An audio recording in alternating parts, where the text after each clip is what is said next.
दोस्तों ये कार्यालय है एफसीआई के डीएम का। आपको बता दें आज मुस्तफाबाद में एफसीआई के कर्मचारियों और राइस मिलर में तनातनी हो गई थी, जिसके बाद हरियाणा के अधिकतर राइस मिल अपनी मांग को लेकर जैसे इस कार्यालय में पहुंचे तो कार्यालय का गेट बंद कर दिया, जिसके बाद जमकर हंगामा हुआ। आइए दिखाते हैं आपको पूरी रिपोर्ट। नमस्कार, मैं हूं विकास सुगीजा और आप देख रहे हैं अब तक टाइम। दोस्तों हम पहुंचे हैं एफसीआई के डीएम ऑफिस के बाहर। आपको बता देते हैं मुस्तफाबाद के काफी राइस मिलर एफसीआई के कर्मचारियों द्वारा परेशान किए जा रहे थे, ऐसे संगीन आरोप लगे और जिसके बाद अपनी शिकायत लेकर जब राइस मिलर यहां करनाल में एफसीआई के डीएम से मिलने आए तो उनको मिलने नहीं दिया गया और गेट को ताला लगा दिया। मामला बिगड़ गया और उसके तुरंत बाद एक बड़ी कॉल की गई, जिसके बाद पूरे हरियाणा से अधिकतर राइस मिलर यहां पहुंच चुके हैं। आप मेरे साथ देख सकते हैं विनोद गोयल जी जो प्रेसिडेंट है वो भी पहुंचे हैं। आप इधर देख सकते हैं काफ़ी राइस मिलर यहां पहुंचे हैं। ज़बरदस्त हंगामा होने के बाद आखिरकार एफसीआई विभाग को राइस मिलर के आगे झुकना पड़ा और बताया जा रहा है कि माफ़ी मांगी, जिसके बाद मामला कैचअप हुआ। और जानना चाहेंगे भी कैचअप होने के बाद क्या जो समस्याएं थी, जिस तरह की राइस मिलर को परेशानियां हो रही थी, उनका समाधान हो पाएगा या नहीं हो पाएगा, हम बात करेंगे सीधी। भाई साहब क्या नाम है आपका? ज्वेल सिंगला, मैं चेयरमैन हूँ इस संस्था का जी। आज हम सभी पूरे हरियाणा के लगभग 500 मिलर इकट्ठा होकर आए थे जी। और हमने डीएम साहब के सामने अपनी सारी बात रखी। धरना स्थल पर ही डीएम साहब को बुलाया और सारी बात बताई कि इस तरह की जो कार्यशैली है इससे हम लोग नहीं काम कर पाएंगे। आखिरकार हुआ क्या था, किस वजह से आप लोग यहाँ पहुंचे? डीएम साहब टेलीफोन उठाते नहीं थे और जगह का डिस्ट्रीब्यूशन ठीक से कर नहीं रहे थे। जैसे हर एक सेंटर पे जगह, कहीं पे जगह फालतू है, कहीं पे जगह कम है। अगर जगह नहीं देंगे तो हम चावल की डिलीवरी कैसे दे पाएंगे। और तीसरा हमारा ये था कि कांटे का टाइम मनमर्जी का चल रहा था। कांटा कभी 2 बजे खुल गया, कभी 12 बजे, कभी 1 बजे।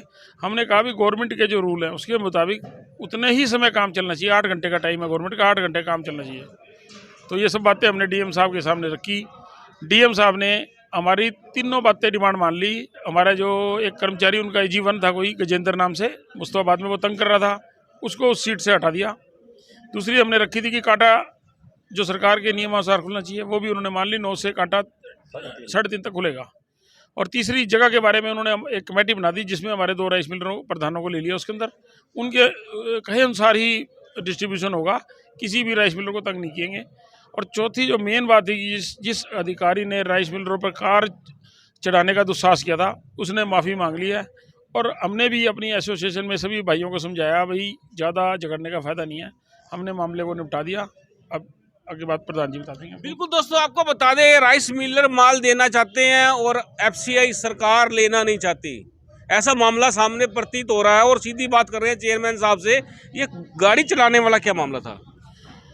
ये धरना स्थल पर बैठे थे तो इनका कोई अधिकारी है, अनिल कुमार पे ऑफिस में लगा हुआ है, वो गाड़ी लेके आया तो इन्होंने उसके आगे हाथ जोड़े। वो मान रहा है कि मेरे आगे हाथ जोड़े, पर वो नहीं माना और वो गाड़ी अंदर ले गया। उसमें एक हमारे शेलर वाले की उंगली पे चोट लगी और बाकी बड़ी मुश्किल से बाल बचे। क्या गुंडागर्दी है इन लोगों की? ये इनकी गुंडागर्दी है। वो अधिकारी कहता जी इन्होंने धरना देने के लिए क्या परमिशन ली थी? तो हमने उससे पूछा भी आपका तो अधिकार ही नहीं है बात पूछने का, तो पुलिस का अधिकार है पूछने का। तो डीएम साहब के कहने के बाद उसने हमारे से माफ़ी मांगी है और ये वादा किया कि भविष्य में मैं इस तरह का कार्य नहीं करूँगा। तो ये मामला यहाँ गेट पे हुआ था? ये गेट पे हुआ था, यहीं पे काचवा गेट पे हुआ था। दोस्तों बिल्कुल आपको बता दें, जब राइस मिलर अपनी बात लेकर यहाँ पहुँचे, अपनी परेशानी यहाँ लेकर पहुँचे तो गेट को ताला लगा दिया, अंदर आने ही नहीं दिया गया। कहीं ना कहीं बहुत बड़ी जो लापरवाही है ये सरकारी कर्मचारियों और अधिकारियों की आज खुलकर सामने आ गई है। हमारे साथ और भी साथी मौजूद हैं, फिर मैं आपकी विनोद गोयल जी से भी बात कराऊंगा। आप क्या कहना चाहेंगे, आखिरकार पूरा मामला क्या है जी? मामला तो सारा बता ही दिया जी, ज्वेल सिंगला जी ने मामला सारा बता दिया है। मामला यही था और इससे ज़्यादा तो कुछ था ही नहीं। अब सारा ये पैचअप हो गया। तो अब आप लोग सब संतुष्ट हैं? हाँ जी हाँ, सब संतुष्ट हैं, सब संतुष्ट हैं। बिल्कुल दोस्तों, विनोद गोयल जी से बात कर लेते हैं। गोयल साहब क्या बताएंगे, ये मामला आखिरकार हर बार राइस मिलर के साथ क्यों पंगा हो जाता है?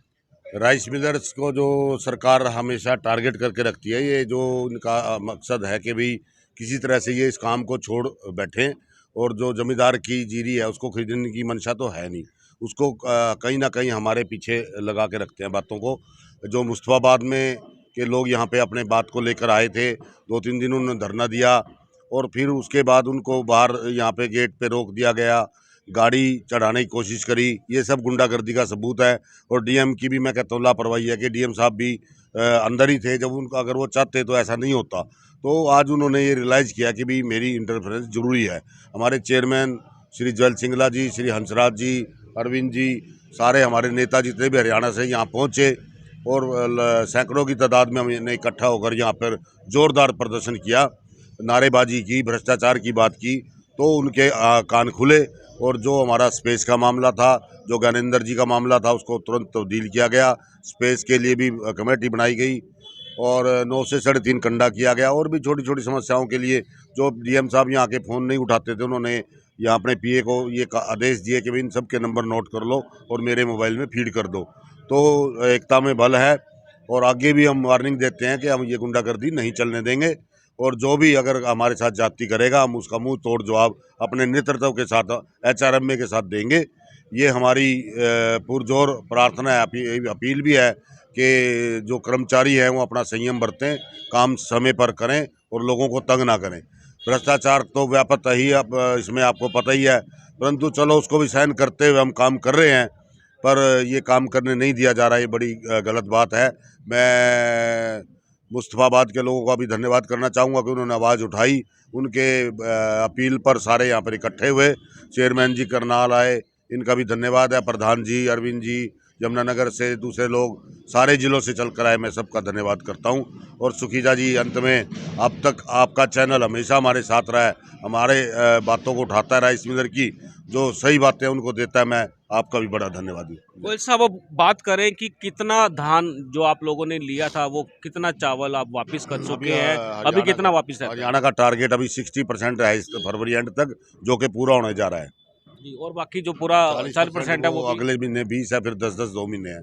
कुछ कहना चाहेंगे राइस मिलर को भी जल्दी से जल्दी हम सीएमआर अपील करेंगे भाई, जो नहीं देता, जो बिल्कुल नहीं देता, सरकार उसका जो मर्जी करे, हम उसके साथ नहीं है। परंतु जो दे रहा है, जो चलता घोड़ा है, चलती गाय है, उसको चौक मत लगाएं, उसको मत छेड़ें, उसको मत बिदकाएं, उससे काम लें, उसका अपना चावल लें। और जो सरकार नई नई शर्तों लगाकर हमें तंग करती है वो भी ना करें। धन्यवाद। सरकार से कुछ कहना चाहेंगे आप? सरकार से ही कहा कि भाई नई नई शर्तों के साथ हमें रोज़ तंग ना करें। बाकी प्रशासन, जीएम साहब हैं, डायरेक्टर फूड हैं, मैडम डिप्टी डायरेक्टर, सब बढ़िया आदमी पोस्टेड हैं, उनकी कार्यशैली अच्छी है।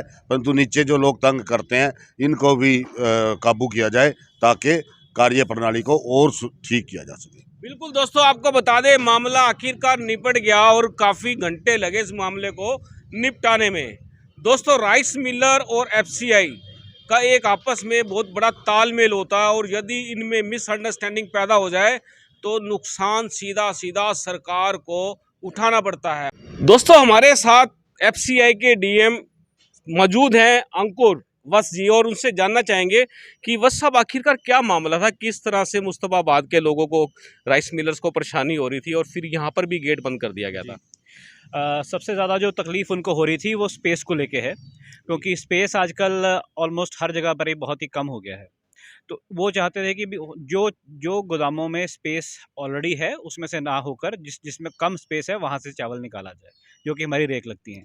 तो उसके लिए हमने उन्हीं को बोल दिया कि भाई आप ही हमारी कमेटी के एक पार्ट बन जाइए, आप हमें प्रतिनिधि दे दीजिए अपना, और हम उन्हीं को इंक्लूड करके और यहाँ से जैसे चावल निकालना है उसको इंक्लूड कर लेते हैं। सर, एक कर्मचारी को बदला भी गया है, उसकी क्या गलती कर्मचारी को थी? बदला नहीं गया है। कर्मचारी को जिस गोदाम में उनसे प्रॉब्लम थी उसको हमने उस गोदाम से बोला है कि भाई वहाँ पर करंटली वो टैग ना हो। इतना सर, एक गेट बंद कर दिया गया था, काफ़ी हंगामा हुआ, फिर जाके आप तक पहुँचे बड़ी मुश्किल से।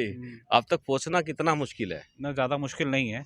उनके पास नंबर नहीं था, मेरा दूसरे वाला नंबर था शायद ऑफिशियल, उसको बोल दिया गया है कि आप मेरे से बात कर लीजिए। तो आगे से कोई समस्या ये लोग मेरे को पहले से भी जानने वाले लोग हैं, बहुत सारे तो मुझसे पहले से भी जानते हैं, तो वो मुझसे ऐसी कोई प्रॉब्लम नहीं है। अभी अंदर बैठ कर गए मेरे से, काफ़ी हंसी खुशी मजाक हमने करके बाहर निकले हैं। सर, एक जानना चाहेंगे कि जो अभी जो चावल वापस आना है, जिस तरह से राइस मिलर को दिया हुआ है, तो वापसी का क्या स्टेटस है? कहते हैं 60% हमने सीएमआर बोलते हैं उसको वापस कर दिया है और बाकी रहता है, क्या सच्चाई क्या है इसमें? वो समय से ऐसे ही होता है, वो ऐसे ही होता है कि भी वो 31 मार्च तक वापस आता है हमारे पास। वो तो उसका समय, उसके रूपरेखा होती है जो स्टेट गवर्नमेंट सीएमआर हमें देती है, और अगर वो नहीं दे पाते हैं तो उसके ऊपर उनको पेनल्टी लगती है। तो अब क्या लगता है कि जो रिकवरी फास्ट है या कैसे कोई टीम बनाई है? रिकवरी पंजाब के मुकाबले बहुत तेज़ चल रही है हमारी, और हमारा काम इस वक्त अच्छा चल रहा है क्योंकि हमें मूवमेंट भी अच्छी मिली है। तो जितना पिछले सालों में लगा है उससे अच्छा चावल इस बारी लगा है। सर वो धर्म हाँ, का पर इंडिविजुअली माइक्रो लेवल पर कहीं ना कहीं किसी किसी गोदाम में इशू हो सकता है, तो पर सर ओवरऑल स्टेट जी, गवर्नमेंट में ऐसा इशू नहीं है। ये माइक्रो लेवल्स क्या होता है? मतलब हर एक इंडिविजुअल गोदाम है। करनाल जिले में जो 65 गोदाम है। पैंसठ में। हाँ जी। तो सर उसमें जो किस तरह की एक धर्म कांटे की बात आ रही थी, उसके टाइमिंग को लेके बहुत बड़ा मामला था, और वो टाइमिंग के कैसे एडजस्टमेंट करेंगे? टाइमिंग का बोल दिया है क्योंकि देखो 3:30 बजे तक की टाइमिंग चलती है। जी। वो तो सरकार के निर्देश हैं, उनकी कोई अवहेलना नहीं कर सकता। जहाँ तक कि उनकी ये इशू है कि भई आप थोड़ा सा जल्दी स्टार्ट करवा दें, वो हमने बोल दिया है कि थोड़ा जल्दी स्टार्ट कर लेंगे, पर समय तो डंपिंग का जो है वो 3:30 बजे का ही रहेगा, वो उनको भी बता दिया गया है, वो भी मान गए हैं। सर जिस तरह से आज यहाँ हंगामा हुआ, उसको लेकर आपका पर्सनल व्यू क्या है? पर्सनल व्यू ये है कि ऐसा हंगामा नहीं होना चाहिए था, ठीक है? और आपस में जो मतभेद वगैरह होते हैं वो आपस में बैठकर सॉल्व हो जाए तो बढ़िया है। सर इनका कहना है कि आप फ़ोन नहीं उठाते हैं जब कभी बात करते हैं, तो कैसे आगे से क्या रहेगा?